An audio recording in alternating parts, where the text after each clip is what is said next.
का चमच लेकर के पैदा हुए हैं। हम चाय बेचते बेचते आपके पास आए। नरेंद्र मोदी स्कूल के बाद स्थानीय रेलवे स्टेशन पर बनी पिता की चाय की दुकान में हाथ बटाते थे। लोकतंत्र में अगर जनता जनार्दन जो ईश्वर का रूप है वो फैसला कर ले तो फिर एक चाय बेचने वाला भी उनका प्रतिनिधि बनकर के रॉयल पैलेस में हाथ मिला सकता है। सिर्फ 17 साल की उम्र में नरेंद्र ने घर छोड़ने और देश भ्रमण का फैसला किया। कभी हिमालय को अपना आसरा बनाया तो कभी आश्रमों में सेवा की। खुद को राष्ट्र सेवा के लिए समर्पित करने के मकसद से वो राष्ट्रीय स्वयंसेवक संघ के साथ जुड़ गए। गुजरात में साल 1973 में हुए नवनिर्माण आंदोलन में नरेंद्र मोदी ने बड़ी भूमिका निभाई, जिसके चलते तत्कालीन कांग्रेसी सीएम को इस्तीफा देना पड़ा। आपातकाल के दौरान नरेंद्र को देश के तमाम बड़े नेताओं के साथ काम करने का मौका मिला। 1975 25 जून वो ऐसी काली रात थी जो कोई भी लोकतंत्र प्रेमी भुला नहीं सकता है, कोई भारतवासी भुला नहीं सकता है। एक प्रकार से देश को जेल खाने में बदल दिया गया था, विरोधी स्वर को दबोच दिया गया था। जयप्रकाश नारायण सहित देश के गणमान्य नेताओं को जेलों में बंद कर दिया था। न्याय व्यवस्था भी आपातकाल के उन भयावह रूप की छाया से बच नहीं पाई थी। अखबारों को तो पूरी तरह बेकार कर दिया गया था।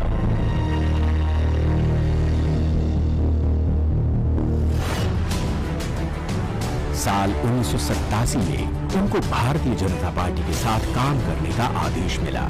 हालांकि ये उनकी यात्रा का सिर्फ एक छोटा सा मोड़ ही था। बीजेपी के सबसे बेहतरीन संगठन मैन से शासन कला में भारत के सबसे उम्दा कलाकार के रूप में नरेंद्र मोदी का उद्भव साहस और दृढ़ संकल्प की एक कहानी है। नरेंद्र दामोदरदास मोदी। अक्टूबर 2001 में नरेंद्र मोदी ने गुजरात के मुख्यमंत्री के रूप में शपथ ली। कायदाથી સ્થાપિત ભારતના संविधान प्रत्यय नरेंद्र मोदी ने गुजरात की सफलता की कहानी कृषि, इंडस्ट्री और सेवाओं के जरिए बुनी। उनके कार्यकाल में गुजरात के कृषि क्षेत्र में 10% की वृद्धि हुई। वाइब्रेंट गुजरात सम्मेलन से राज्य में रिकॉर्ड निवेश हुआ, जिससे रोजगार के नए अवसर बने। उनके नेतृत्व में गुजरात मीडियम और स्मॉल स्केल इंडस्ट्रीज के लिए स्वर्ग बनकर उभरा। भूकंप से तबाह कच्छ में पुनर्निर्माण का उदाहरण तो अंतर्राष्ट्रीय स्तर पर आज भी दिया जाता है। मित्रों, हम हर आफत को अवसर में पलटने के सपने क्यों नहीं देखते? और अगर हम आफत को अवसर में मैं अपना गुजरात का इंसिडेंट बताता हूं। मेरा इतना बड़ा भयंकर भूकंप हुआ था। मित्रों, उस भूकंप के बाद हम लोगों ने जो काम किया है और जिस प्रकार से उसको इंस्टीट्यूशनलाइज किया है और जिस प्रकार से डिजास्टर मैनेजमेंट के लिए पूरे देश के लिए एक मॉडल के रूप में काम किया है। आपत्ति बड़ी भयंकर थी, लेकिन उस आपत्ति से उसको अवसर में पलट करके हमारे देश में आपत्तियां होगी, सबसे पहले तय करेगा हमें उसको अवसर में पलटना है। साल 2001 से साल 2014 के बीच नरेंद्र मोदी न सिर्फ पूरे देश में सबसे बेहतरीन प्रशासक और मुख्यमंत्री के तौर पर सराहे गए, बल्कि एक विकास पुरुष के तौर पर स्थापित भी हुए। साल 2014 के आम चुनाव से ठीक पहले देश को एक विकास पुरुष की तलाश थी।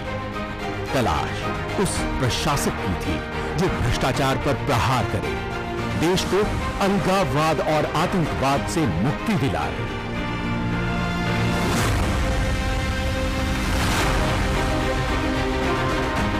बीजेपी ने नरेंद्र मोदी को प्रधानमंत्री पद का उम्मीदवार बनाया।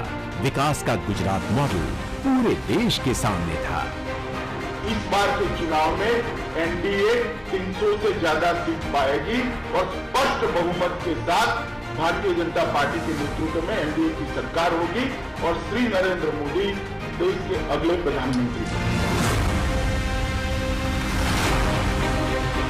नरेंद्र मोदी देश के एकमात्र ऐसे नेता हैं जिन्होंने आम जनता से राजनीतिक रिश्ते के साथ ही एक भावनात्मक लगाव भी स्थापित किया है।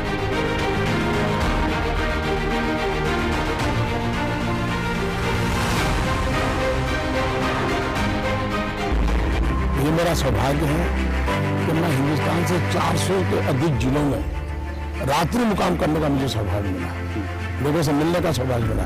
तो मेरी जिंदगी तो मजदूर की जिंदगी है, मैं मजदूर की तरह जिया हूँ। जब तक ये शरीर मदद करे मजदूर की तरह ही जीना, और हिंदुस्तान का मजदूर नंबर 1 कहलाने का मुझे आनंद होगा। साल 2014 के चुनावी नतीजे इस बात की तस्दीक करते हैं। नतीजों ने न सिर्फ नरेंद्र मोदी को देश के सबसे लोकप्रिय नेता के तौर पर स्थापित किया, बल्कि इसके चलते 3 दशकों बाद केंद्र में पहली बार किसी अकेली पार्टी को पूर्ण बहुमत मिला, और वो भी गैर कांग्रेस।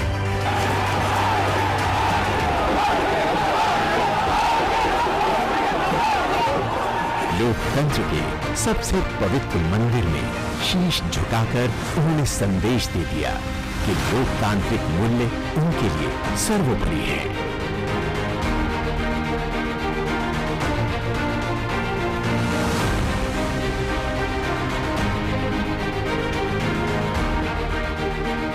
मेरा मूलतः सिद्धांत जो रहा है वो ये है कि हम समाज में जो भी शक्ति है उसको और अधिक अवसर कैसे दें।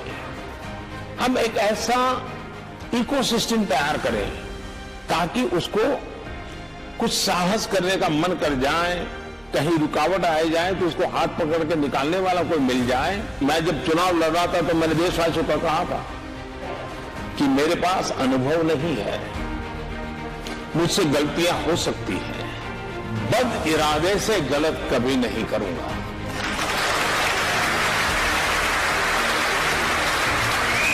ये लीग से हटकर चलना चाहते थे और समाज में एक परिवर्तन देखना चाहते थे।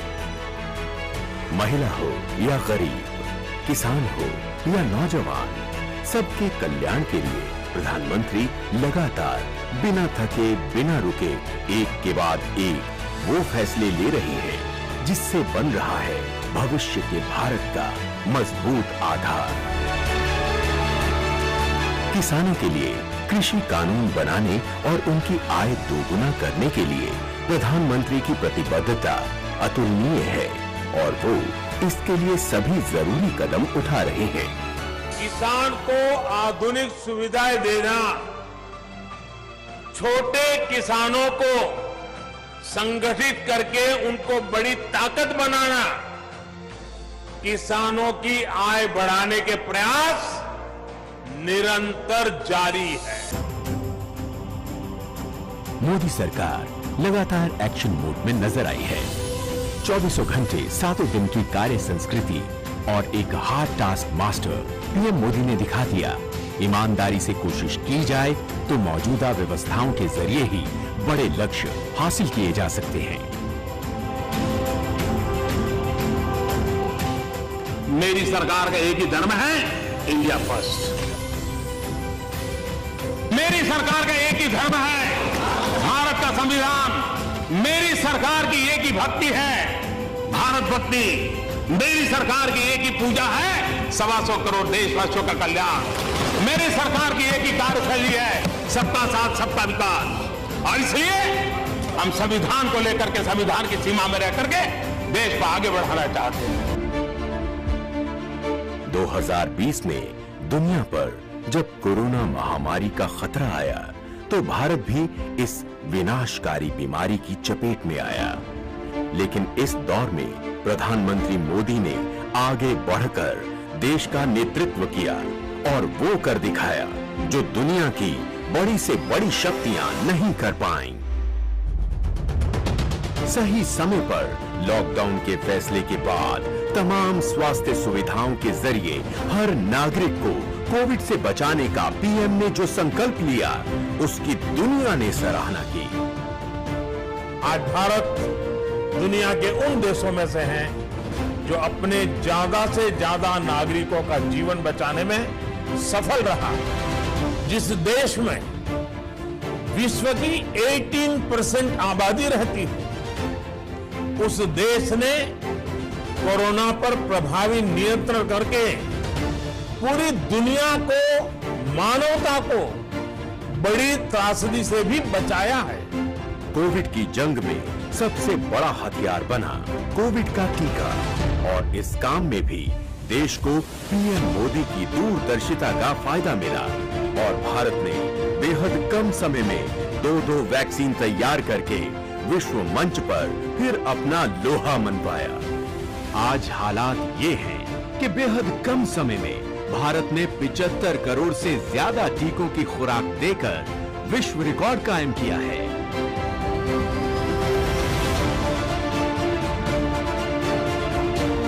सात साल में 150 से ज्यादा कार्यक्रम और योजनाएं जमीन पर उतरी।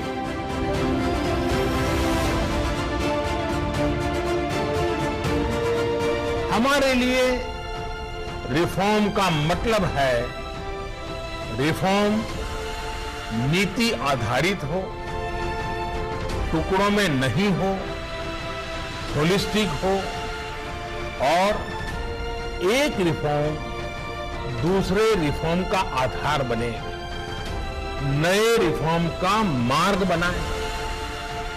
और ऐसा भी नहीं है कि एक बार रिफॉर्म करके रुक गए, ये निरंतर सतत चलने वाली प्रक्रिया है। साल 2019 के आम चुनाव में नरेंद्र मोदी के नेतृत्व में बीजेपी और एनडीए को पहले से भी बड़ी जीत मिली। इसकी सबसे बड़ी वजह बनी सबका साथ, सबका विकास और सबका विश्वास का मंत्र।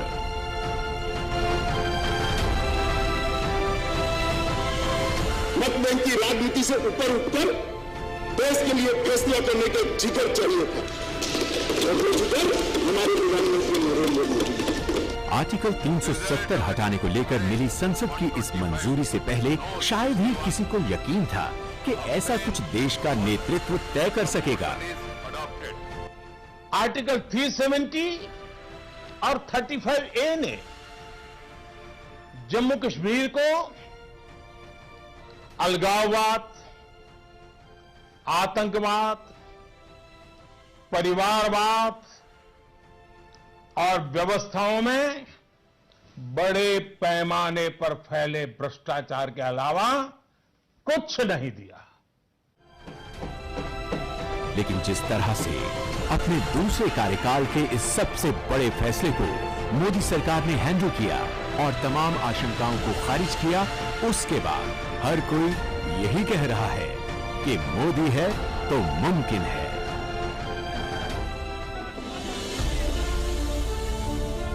तीन तलाक जैसी कुरीति से मुस्लिम महिलाओं को मुक्ति दिलाने से लेकर मेरी मुसलमान बहन, उसका क्या गुनाह? कोई ऐसे ही टेलीफोन पर 3 तलाक बोल दे और उसकी जिंदगी तबाह हो जाए।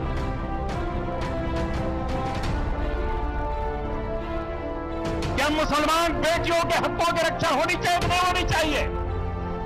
क्या मुसलमान माताओं बहनों को रक्षा मिलनी चाहिए कि नहीं मिलनी चाहिए? क्या मुसलमान बहनों को समानता का अधिकार मिलना चाहिए कि नहीं मिलना चाहिए? जम्मू कश्मीर से 35A खत्म करने जैसे फैसलों से मोदी सरकार के दूसरे कार्यकाल की शुरुआत हुई।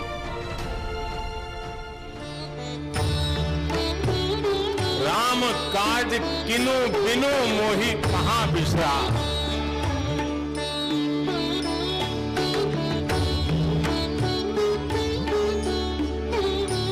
इसी तरह राम जन्मभूमि विवाद का शांतिपूर्ण समाधान सिर्फ एक विवाद का हल नहीं है, बल्कि भारत के बेहतर भविष्य का एक बड़ा कारक भी बन गया है। ये मंदिर करोड़ों करोड़ लोगों की सामूहिक संकल्प शक्ति का भी प्रतीक बनेगा। ये मंदिर आने वाली पीढ़ियों को आस्था, श्रद्धा और संकल्प की प्रेरणा देता रहेगा। आतंकवाद पर करारा प्रहार हो या फिर नक्सलवाद की नकेल कसने की बात, बीते 7 साल में इस मोर्चे पर पिछले 3-4 दशक से भी ज्यादा काम हुआ। इतना ही नहीं, सीमा पार कर आतंकी ठिकानों पर सर्जिकल स्ट्राइक और एयर स्ट्राइक के जरिए भारत ने यह संदेश दिया था कि आतंक को किसी भी सूरत में बर्दाश्त नहीं किया जाएगा। जब कोई टेररिज्म एक्सपोर्ट करने का उद्योग बना करके बैठा हो, मेरे देश के निर्दोष नागरिकों को मौत के घाट उतार दिया जाता हो, युद्ध लड़ने की ताकत नहीं है, पीठ पर वार करने के प्रयास होते हो, तो ये मोदी है, उसी भाषा में जवाब देना जानता है। इतना ही नहीं, जब लद्दाख में हमारी उत्तरी सीमा पर चीन के सैनिकों ने दुस्साहस दिखाया, तो देश के जवानों ने उन्हें बता दिया कि भारत पर आंख उठाना उन्हें कितना महंगा पड़ेगा। जिनके सिंहनाद से सहमी, जिनके सिंहनाद से सहमी, धरती रही अभी, धरती रही अभी तक डोल। कलम आज उनकी जय बोल, कलम आज उनकी जय बोल। भारत माता की, भारत माता की, वंदे वंदे। विभिन्न अंतर्राष्ट्रीय एजेंसियों ने इस बात को माना कि प्रधानमंत्री मोदी के नेतृत्व में भारत रिकॉर्ड गति से गरीबी को खत्म कर रहा है। इसका श्रेय केंद्र सरकार द्वारा गरीबों के हितों को ध्यान में रखते हुए लिए गए विभिन्न फैसलों को जाता है। आज भारत दुनिया के सबसे बड़े स्वास्थ्य सेवा कार्यक्रम आयुष्मान भारत का नेतृत्व कर रहा है। 50 करोड़ से अधिक भारतीयों को कवर करते हुए आयुष्मान भारत गरीब और नव मध्यम वर्ग को उच्च गुणवत्ता और सस्ती स्वास्थ्य सेवा सुनिश्चित कर रहा है। पानी से आए और भाइयों को किडनी में अच्छी नाली खराब थी, वो ठीक हुआ, काम अच्छा हुआ, अच्छा हो, संतोष है, संतोष। तुम खुश हो, एकदम पढ़ाई करोगे, खेलोगे, बहुत खेलोगे, हैं? कोरोना काल में प्रधानमंत्री गरीब कल्याण योजना के जरिए 80 करोड़ से भी ज्यादा लोगों के लिए मुफ्त राशन पहुंचाना हो, या फिर गरीब परिवारों, किसानों, श्रमिकों और महिलाओं को कई अन्य माध्यमों से आर्थिक मदद पहुंचाने या रोजगार उपलब्ध कराने के फैसले समाज और व्यवस्था के हाशिए पर पड़े लोगों के दुख दर्द को खत्म करना चाहते थे। आखिरकार सरकार किसके लिए? मैं स्पष्ट मानता हूं कि सरकार वो हो जो गरीबों के लिए सोचे, सरकार वो हो जो गरीबों को सुने, सरकार वो हो जो गरीबों के लिए जिए। मैक्सिमम गवर्नेंस, मिनिमम गवर्नमेंट में भरोसा करने वाले नरेंद्र मोदी ने जन भागीदारी को अपनी नीतियों, रणनीतियों का आधार बनाया। पहली बार किसी और व्यक्ति ने नहीं, बल्कि खुद भारत के प्रधानमंत्री ने 15 अगस्त 2014 को अपने स्वतंत्रता दिवस के भाषण के दौरान लाल किले की ऐतिहासिक प्राचीर से स्वच्छता के बारे में बातें की। स्वच्छ भारत का एक अभियान हम सबको मिलकर के करना है। पहली बार देश के सफाई कर्मियों को ये महसूस हुआ कि वो देश में आ रहे अहम बदलाव का बड़ा हिस्सा हैं। पीएम मोदी ने सही मायने में ये दिखाया है कि सरकार वो होती है जो गरीबों के लिए जिए। आत्मनिर्भर भारत, ये सपना संकल्प में परिवर्तित देख रहे हैं। आत्मनिर्भर भारत ये एक प्रकार से शब्द नहीं, ये आज 130 करोड़ देशवासियों के लिए मंत्र बन गया है।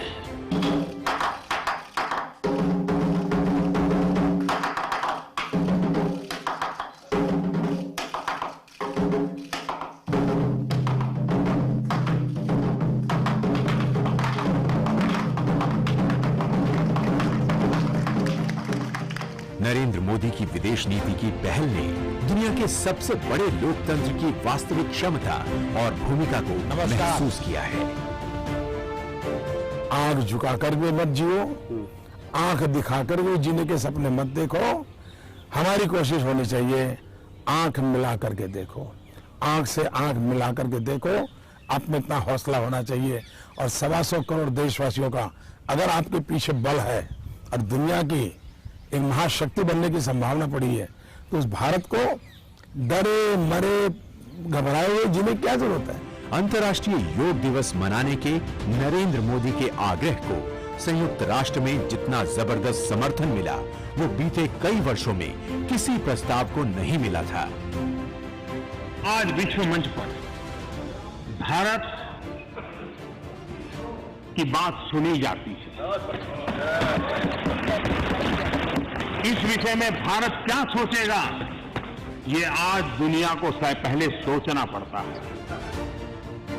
नरेंद्र मोदी को सऊदी अरब के सर्वोच्च नागरिक सम्मान किंग अब्दुल अजीज सैश से सम्मानित किया गया। फिलिस्तीन के grand collar of the state of फिलिस्तीन सम्मान, अफगानिस्तान के अमीर अमानुल्लाह खान अवार्ड, यूएई के जायद मेडल और मालदीव के निशान इजुद्दीन सम्मान से सम्मानित किया गया है।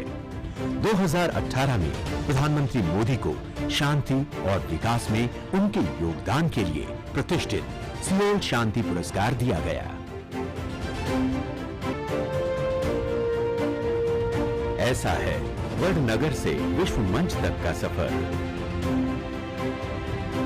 लोगों के बीच रहना, उनके साथ खुशियां साझा करना और उनके दुखों को दूर करना नरेंद्र मोदी का मकसद है। नरेंद्र मोदी लोगों के नेता हैं। तो चावल भी खाते हैं? बच्चे लोग चावल खाते नहीं। खाते हैं? ऐसा करोगे आप लोग? ऐसा करो। सभी लोग करो। दो हाथ से नहीं है यार। करो। इन सब के बीच खेल और खिलाड़ियों से पीएम मोदी का प्यार और उनकी हौसला अफजाई तो जैसे उनकी आदत है। मित्र के रूप में सुना देता हूँ, विजय तुम्हारे सर पे नहीं चढ़ता, पराजय तुम्हारे मन में नहीं बैठता। जो कि ओलंपिक हो या पैरालंपिक, सभी खेलों में हिस्सा लेने वाले खिलाड़ियों का पीएम ने जिस तरह से हौसला बढ़ाया, उसकी बानगी पहले कभी देखने को नहीं मिली। मेरा घर वाला तो मतलब गांव वाला पूरा जश्न मना रही, मैं ओलंपिक गए वो खुशी नहीं, हम आपसे मिलने आ रही है वो खुशी से पूरा गांव वाला जश्न मना रही। खिलाड़ियों के मेडल जीतने के बाद उनसे फोन करके बात करना तो जैसे प्लेयर्स के दिल को छू गया। Thank you so much. आप लोग रोना बंद कीजिए, मेरे तक आवाज आ रही है। देखिए, देश आज आपका पर गर्व कर रहा है, बिल्कुल निराश नहीं होना है।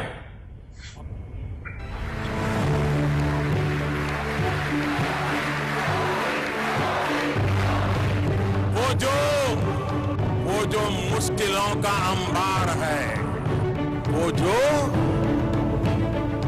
मुश्किलों का अंबार है, वही तो मेरे हौसलों की मीनार है। यही समय है, सही समय है, भारत का अनमोल समय है।